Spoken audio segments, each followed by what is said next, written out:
like to acknowledge that we are meeting on the traditional country of the Gadigal Wongal people and pay respects to elders past and present.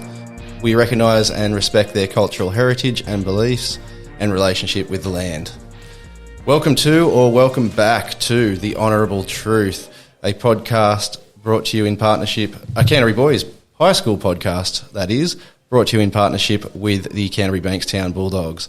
I'm your host and head teacher of English here at CBHS, or Canterbury Boys High School, Nathan McKinley. Our podcast covers a wide range of topics about education, and today we are joined by Deputy Secretary of School Performance of the New South Wales Department of Education, Murat Dizdar. Murat co-leads the School Performance Division that provides support to 80,000 teachers and school leaders to deliver a high-quality education for over 800,000 students. The School Performance Division consists of teams that are responsible for school planning, ongoing self-assessment and external validation, as well as annual reporting and policy implementation. School Performance also oversees strategic partnerships in the arts, sport, high-performing students, community languages and international students. So with that introduction done, I'd like to welcome you, Murat, and thank you for joining us here today. Thanks for having me, Nathan. I'm deeply honoured to be part of the podcast series here at Canterbury Boys. So the first question is about your role and your life working in education. So you don't just wake up one day and suddenly you're the Deputy Secretary. What was your journey like working in education? Where did you start? Yeah, great question. I mean, I've got a very privileged and cherished role in the department, and I came to it after working my way through Summerhill Public and Fort Street High School as students. I owe a lot to both of those schools. In fact, I'm about to visit Summerhill Public after this. So I'm a product of public education. I then go and study law at university, thinking I wanted to be a lawyer after attaining a very strong ATAR, but I deeply wanted to be a teacher and wasn't brave enough to tell people. So I left law, went into teaching, started my journey at Ashcroft High School in the classroom, and I've worked my way through every leadership role in a school and then into system roles. And now I'm in a very privileged role where I can influence the state of education across New South Wales. How long did you last in the law degree, if you don't mind me asking? I was studying, I was in my second year, I was getting a distinction average across my courses. I was actually working for a law firm at the time, part-time as well. And I'm glad I did all of that because it awakened in me that I didn't want to do this for the next 4 decades. I didn't want to make a career out of it. I, in year 9, wanted to be a teacher but was brave enough not to tell anyone. I wish I were braver, and that's when I switched and went into teaching, and I've never looked back. Yeah, and it just was the right switch. You knew from the first sort of lecture, tuition session that it was the right place for you? Teaching's a very complex profession, shaping minds, young hearts, but I take a lot of energy and joy out of that, and my fondest days are inside the classroom. I had great teachers at Summerhill Public and Fort Street High School, and I often wondered, could I be like them? Could I make such a discernible difference like them that they had to me? And I wanted to, I was driven by that moral purpose that like you are in education, where you want to make a difference to young lives. And teachers take a lot of energy out of that. Teachers work awfully hard. The status of the profession should be a lot stronger in society, because I know of an enormity of teachers that put in way beyond the call of duty, but they take a lot of energy by seeing young people go places. In fact, the student leaders here were telling me about the teachers at Canterbury Boys and how they go the extra distance, and they can see that, and they're very appreciative of that. That is one of the factors that we have here is the great teachers and great boys who appreciate what we do, and parents. And we'll get to the parents and talk about that a little bit later. My next sort of question for you was for our listeners mainly. Those of us that are in education are aware of your role and the work that you do, but those listening hear Deputy Secretary School Performance and just go, what? So for a parent, how would you explain your position with the department? Yeah, really good question, Nathan. We're 2,200 schools across New South Wales in public education. Myself and my colleague co-lead School Performance. We look after and are responsible for about 1,100 schools each. Canterbury Boys is one of those that I'm responsible for. So our job is twofold. to support schools to improve, Yep. because schools that are improving are producing better outcomes for young people that they serve. And then secondly, to support the leadership of a school, because if you've got good, strong leadership, Yep. leadership that is growing and evolving, then that fosters an environment that's nurturing, caring and productive for young people. So it really boils down to those two things. And you might wonder, particularly our parents, how you do that from one role. We have directors educational leadership that you know about, that line manage 20 principals, 20 schools in geography. So we support them and grow their capacity. And a lot of my role is also to give advocacy, advice, educational expertise to a range of programs and initiatives. We're looking at trying to boost student attendance across the state. We're looking at trying to reduce the admin burden for schools. We're trying to represent the voice of schools stronger so that we can deliver education better, and that means giving a lot of advice in internal meetings. So the internal meetings do form part of your typical day. What is a typical day for you and your role? Yeah, there is no typical. Okay. It starts early. Much like teaching? Exactly. Starts early, but I'm always an early riser and at it, and I take a lot of energy in my day-to-day work. Often it revolves around looking at what's in the media, for example, and being prepared if we're going to need to address any media. Okay. I often represent the organisation on radio or television with media matters that may come to the fore. There may be a range of internal meetings that I referenced earlier. If I look at today, here I am with an Access All Areas pass, which is fantastic, and I'm able to visit schools. I love visiting schools because you see great practice in action. It may involve meetings with ministers, and I had a meeting today with the Minister for Education to give advice on an upcoming visit. It often also involves a ton of email correspondence. Yep. So like a teacher would, I often get to those either before hours or after hours. The day might start early, 6:30ish, and it may finish late, 6ish, with formal meetings before I can catch up with much of my work.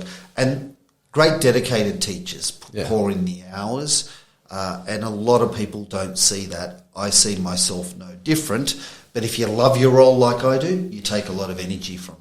And it makes it easier to pour in those hours when you're doing something you love and something where you know that's going to be a benefit for your school and your students and your school community. Yeah, at least that's how I look at it. Very well put, Nathan. Very well put. The next one is, the next sort of question and thing I wanted to talk about is more about teaching and learning.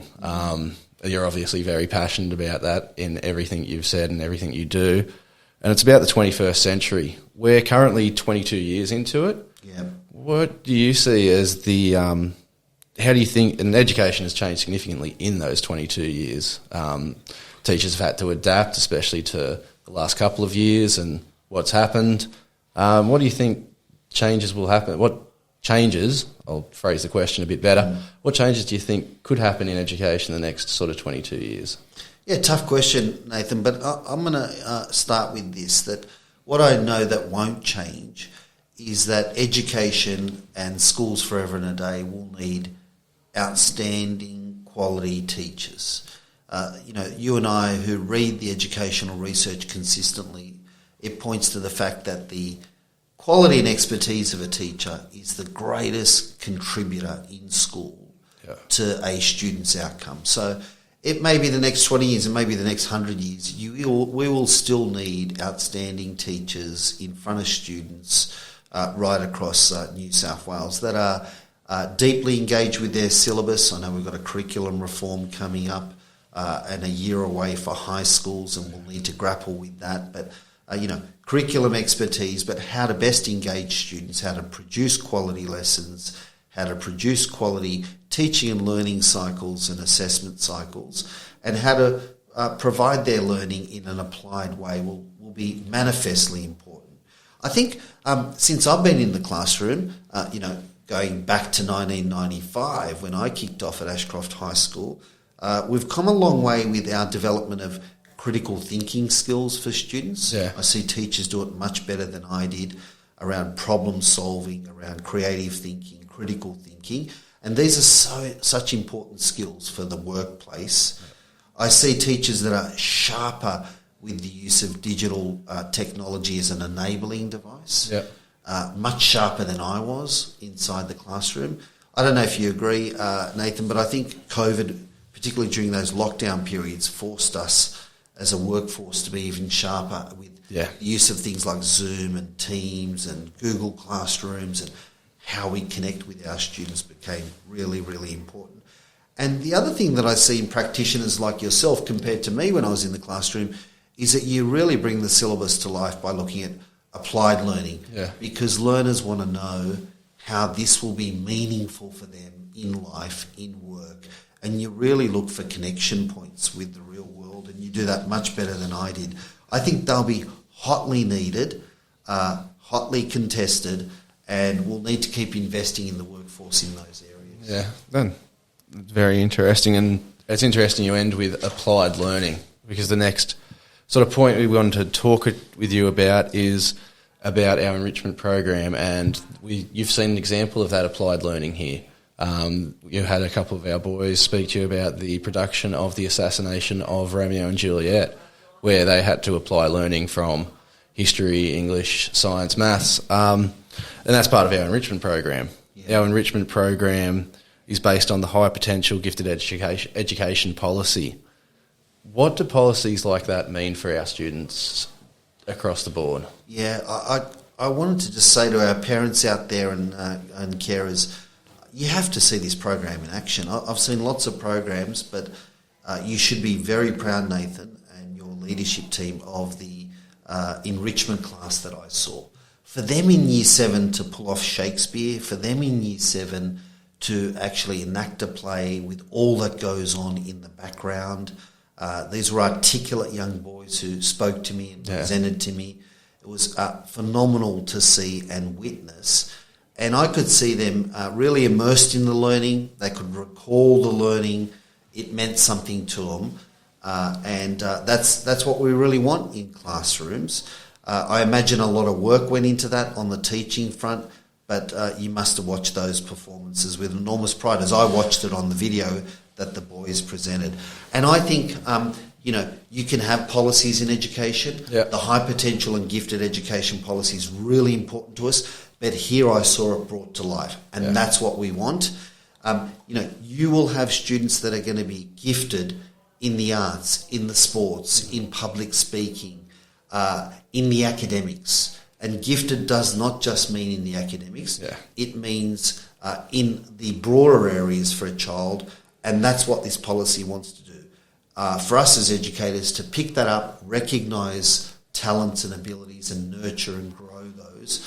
And that enrichment class was doing that. I mean, I went and played table tennis with students in our support unit. Yep. The young boy in Year 8, Yama, if you haven't played him, watch out for him. He's a phenomenal table tennis player. He's got enormous capacity there that the school's nurturing, and that was a talent that we would not have recognised if we didn't give him that opportunity. No. And that is a really important thing, is looking at our students as the whole student, not just focusing on the academics, though important as they are, is looking at what other domains they can succeed in, how we as educators provide that opportunity for them. Exactly. Is really important. One of the ways we do that here at Canterbury Boys is the golden triangle. We call it in-house, but that wouldn't mean anything to anyone who isn't a teacher here. So it's the three-way partnership of education with a teacher, a student and the parents. So I'd like to shine the spotlight on our parents, or on parents in general, and ask you what advice you'd give to parents for them to be involved in their child's education and to support them in their journey. Great question, Nathan. I'm also a father of 3 children who are in public schools. 2 are in a government primary school and 1's in a government high school. So I try and apply this advice that I think is important. Number 1, I ask our parents and carers to be involved with their child. I think the greatest thing you can give your child is time and energy, particularly in the world of technology. It can be very easy for us to park them in front of the technology. Yeah. Or I try and, for example, every night read with my 2 boys who are in Year 1 and Year 4. That time is priceless. Yeah. I'm sure I don't do it as well as their teachers do, but it's that open line of communication. And that time, you don't get that back. When they turn into 9 and 11-year-olds, they don't want to be reading with Dad anymore. Exactly. My two don't want to be reading with me anymore. Exactly. So you've got to really invest there. Secondly, I ask our parents to keep a really open line of communication with their school. Yeah. It's no problem reaching out to the teachers or the leadership team. If your child's on track or off track, I think you should stay connected with the school.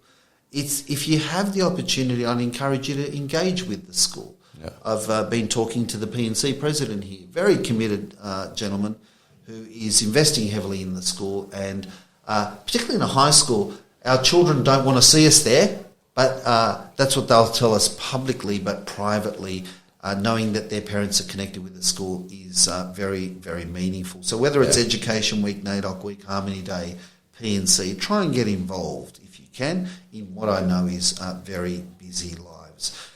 Why I ask those three things is because I know in education that, like you do, if parents are connected with children and connected with their school, it's that triangle with great staff that produces the best of outcomes that you refer to. And it makes those conversations easy that when things aren't going right, there's already an established relationship there. Exactly. And so that our parents at Canterbury Boys aren't always hearing from the school when something's going wrong. Yes.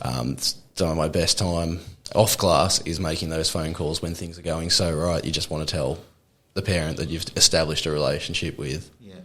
And it's really funny that you've, again, led me really well into our next question, because we are recording and we will be releasing this podcast on Education Week or in Education Week.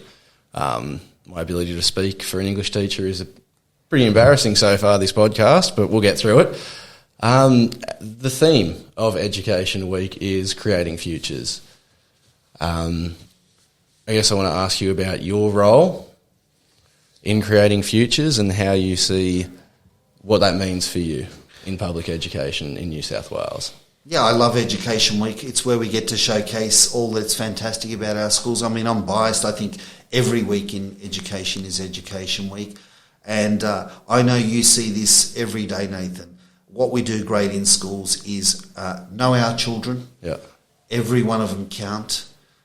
When I was walking the school with you and our leadership team, I could tell that the staff at this school know every single boy in this school. So to be known, valued and cared for is so important to a young child. And then to have a meaningful pathway. I spoke to our Year 12 leaders. They want to be chiropractors, construction managers, medical scientists.